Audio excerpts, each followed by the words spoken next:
welcome along to another lights up lights down video. Today we are going to be fixing something on my 30th. Now I did a few bits on this a few weeks ago and then got in it the other day, and I've now, can you see it yet? Can you see the problem? Can you see the problem? Here we go, look. Yep, fantastic. I got a crack, and it's not from a stone chip either. I'm not sure. So I had the scuttle cover off a couple of weeks ago to do a couple of bits, and I'm wondering when I put this cover back on, something's caught it, and what maybe was a small issue there. Because when this started, I first noticed it was coming up this way, and it's grown that way. But it started down here, and I'm wondering whether there's a bit of a plastic clip here. So I didn't force it on. Super frustrating because on these NDs and on the 30th anniversary, you have black shiny trim around there. The silver stuff, half the price. The black stuff, really expensive. And when you look into replacing the windscreens on these, they're not cheap either. And that was a mission in itself, trying to get a windscreen for this. Usual suppliers doesn't supply it, and then I tried contacting a few other people and weren't really interested in supplying me with one. So thanks for them.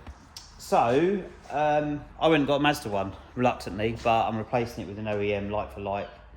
So I have had to buy a Mazda front windscreen and new covers, because on these covers, the actual covers do actually, they're not the waterproof part of the screen, so the windscreen's bonded in, but these covers do act as water resistant to the frame that's behind it, and then they're all clipped in with clips which have little foam sealers on them, which also are there to stop water getting in. So it's not that water gets behind them, but these covers they're not just pretty stick-on covers, they actually do perform a function in terms of helping seal around the frame so water doesn't really get inside.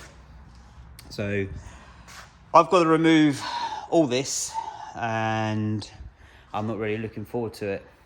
So let's get on with it. I am such an idiot. I'm really annoyed with myself as well, because like this video, I'm going to show you how to remove this basically video is me talking about the windscreen and stuff, but it's also how to remove the trim. I'm not going to run through everything else. So I've taken the wiper blades off, the covers on the two 8mm screws here, and then you have to unclip this trim that comes along. It goes all the way along the back here, and it has these clips on it, which if you just pinch underneath and wiggle, they come off. What I am really annoyed with by myself is because this screen is cracked because of me and my fault. I really don't know how it's happened though. Well, I do, but I'm going to explain. So look, this is where the crack comes down. So this plastic trim is ready to come off now. We'll, in a minute, hang on. This is hard doing it with one hand. There we go. Right, now if we look underneath, come on, play ball. Right, you can see where this plastic trim is here, right? And if I lift my finger up underneath, look what you can see.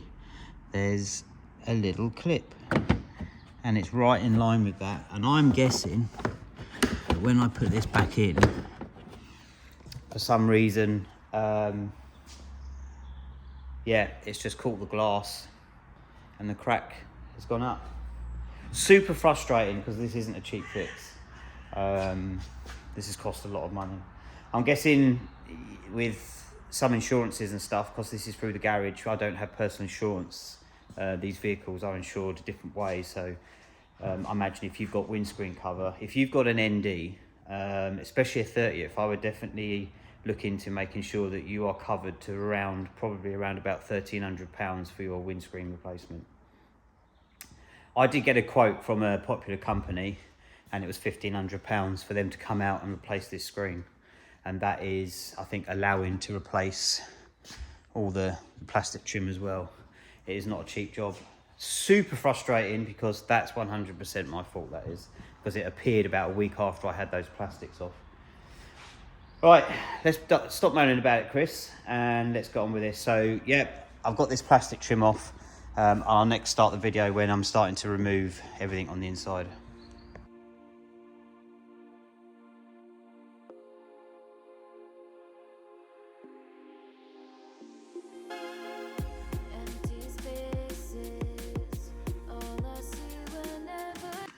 Right, so as you've just seen, I've taken off the side panels and come around here, keep in focus, and the side panel. Now, to take these off, you only need a Torx 30 and a 40. Once you've undone the clasps for the roof, there's a smaller Torx, which is just there. Everything just pops off. When you take the side panels off, there's a speaker that sits in there. I find it easier just to take the speaker out and leave it plugged in. As you can see, it's just there. I will disconnect that in a minute. But yeah, now we've exposed the trim. So one of the bolts of the trim is in here, and there's clips that go all around here, and it's stuck. This is the bit where it's going to get a little bit more interesting. So let's see and find out if I can work out a way that's. I've also got to get off the camera and everything else, which I haven't taken off before, so we'll work that out. That's going to be easy to remove.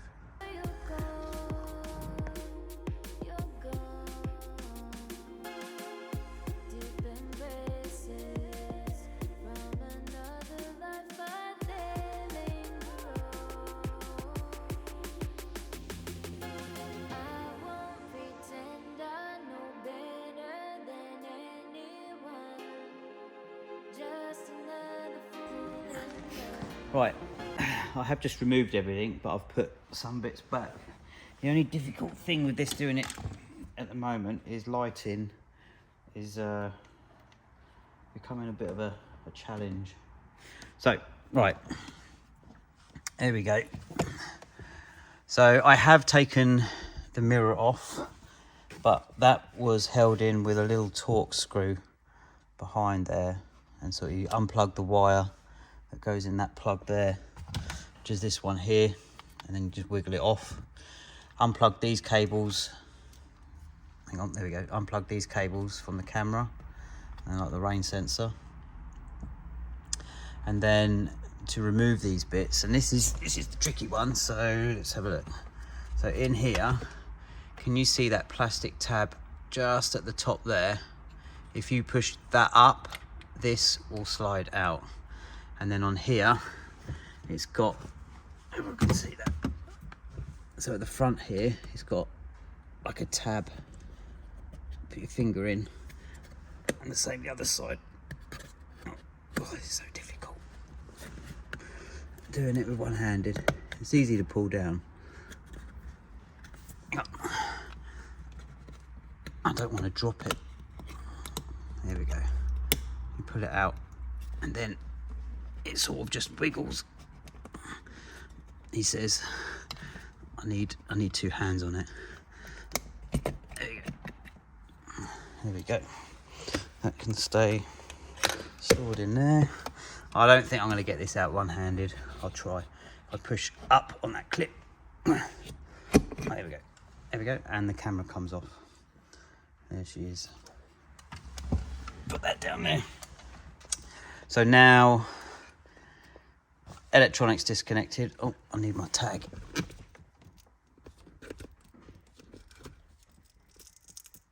Come on. That's the sound of the adhesive coming off and not hopefully the bracket breaking. Ah, there we go. Whew. Right, that can be stored safely in there. Right, I now need to get these trims off, which I'm not looking forward to doing, but there you go. Right, what I'm going to do is work out how to get them off, and I'll do the same thing, come back and revisit it.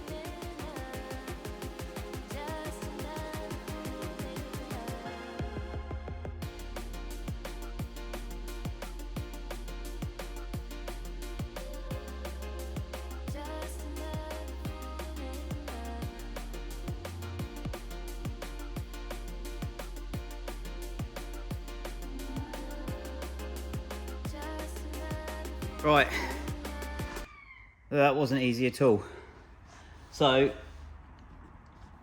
basically you got the holes here in which they've got a 10mm nut on, and then the clip is behind this one, behind here, and there's one that you can sort of, and this one here, there's a clip here, and you just really can't get to it, and that's the one that unfortunately broke. So this being the passenger side, which I could sort of get to that one, but there should be a clip there which is broke, and it bolts in there. I was able to get to the pink one and get to those bolts, but that one that's broke, you can't really get to it. Let's put this back on there. I'm not pushing that. I'm not putting that in. So, I don't know if you can probably see this on camera. There you go. Can you see it? There's the pink one.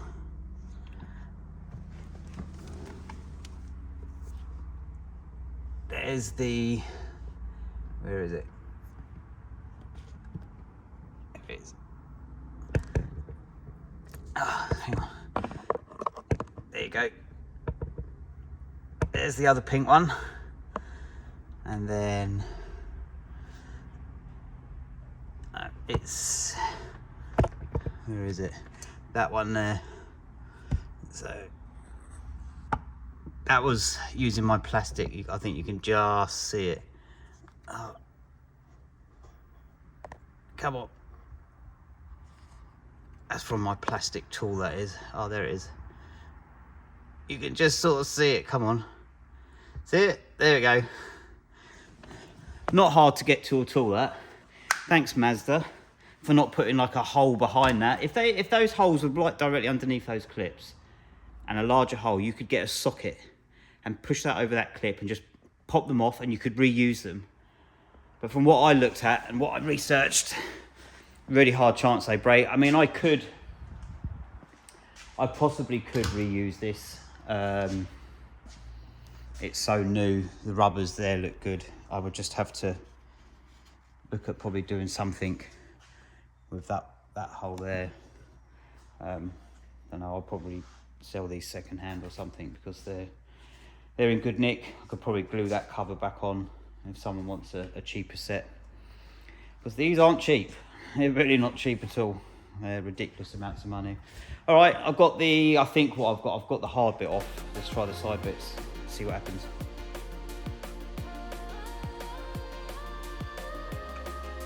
So just give you an idea what I've been using. I've been using this hook tool to go through the hole.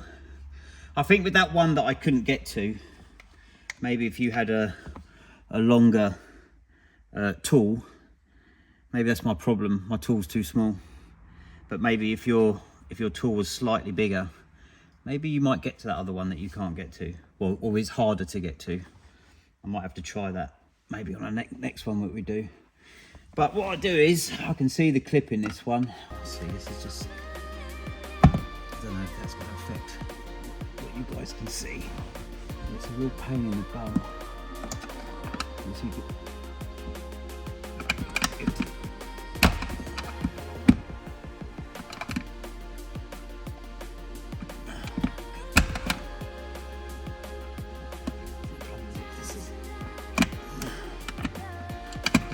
Damage it. That's so expensive. There is a sticky pad as well.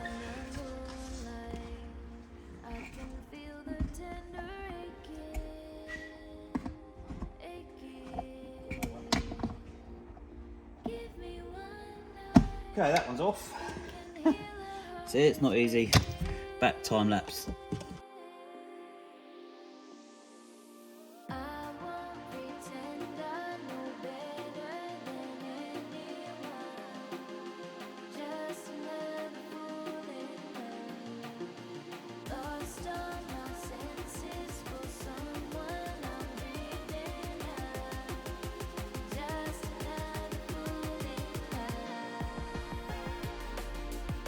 Right, so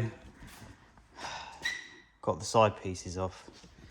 Proper mission. If Mazda just put a hole directly behind these, you could just put a socket on and pinch them. So there's one clip here. If you go round to the other side, like you're not getting anything on that one. I got this side off without breaking anything. Where's that? It's this side. There we go, look. Got it off. Stayed intact. A couple of sticky pads in the middle and one at the top. But on the passenger side, the clip, I just couldn't get onto it enough and the clip sort of gave way there. I can glue that down. That's the clip from it. Got the other two out. And that's why they say you should replace these. I think they were, I don't even want to say how much they were. I'm going to. So the plastic trims, I think were something like 400 and something. Get them from Mazda. For 4 plastic trims. Weirdly enough, I think the silver ones aren't as expensive.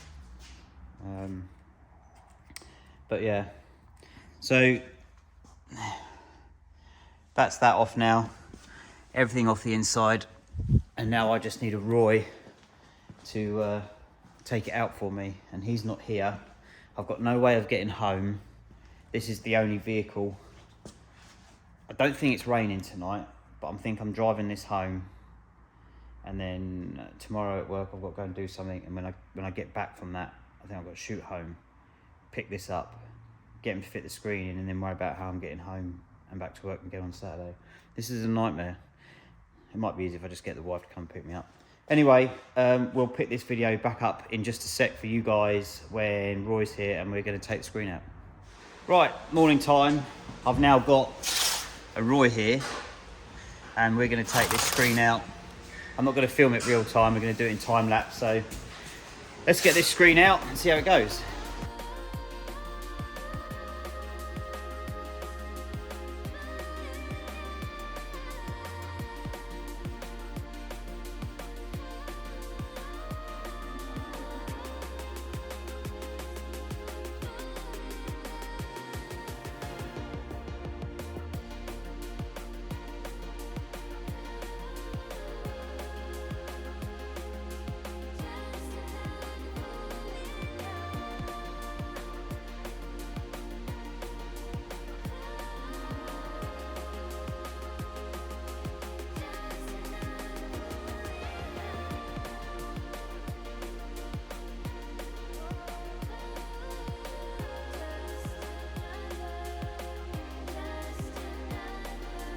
Okay, so that line on that last time lapse, I got a bit distracted. It was on a Saturday morning in the workshop.